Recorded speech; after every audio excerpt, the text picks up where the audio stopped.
கோடிக்கணக்கான மக்கள் ஒரு வேளை சாப்பாட்டுக்கு வழி இல்லாம அலைஞ்சுக்கிட்டு இருக்காங்க. இதுக்கு முன்னால எவன் சார் லட்சியத்தை பத்தி யோசிப்பான்? தாண்டி யோசிக்கிறானே. இந்த சூழல்ல யாருக்காவது கருத்து சொல்லுங்க, கடுப்பாயிடுவானுங்க சார்.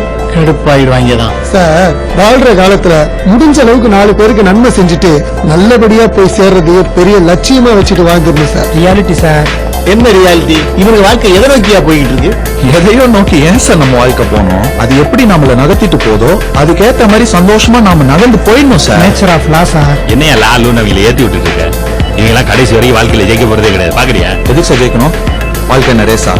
இல்ல நாமளாம் என்ன குதிரைங்களா? பெருசா சம்பாதிக்கணும், பெரிய மனுஷன் ஆகணும், நான் பிறந்து இங்க விழுறோம். என்ன பொறப்புன்றது ஒரு மிகப்பெரிய அதிசயம் சார். அது உங்களுக்கும் எனக்கும் கிடைச்சிருக்கு. அது நேர்மையா வாழணும், அற்புதமா ரசிக்கணும் சார். நேர்மையெல்லாம் சரிதான்ப்பா, பணம் இல்லாம எப்படி வாழ்றது?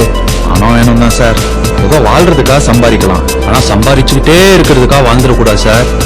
என்னையா போட்டு உழப்புறாங்க? சுத்த பைத்தியக்கார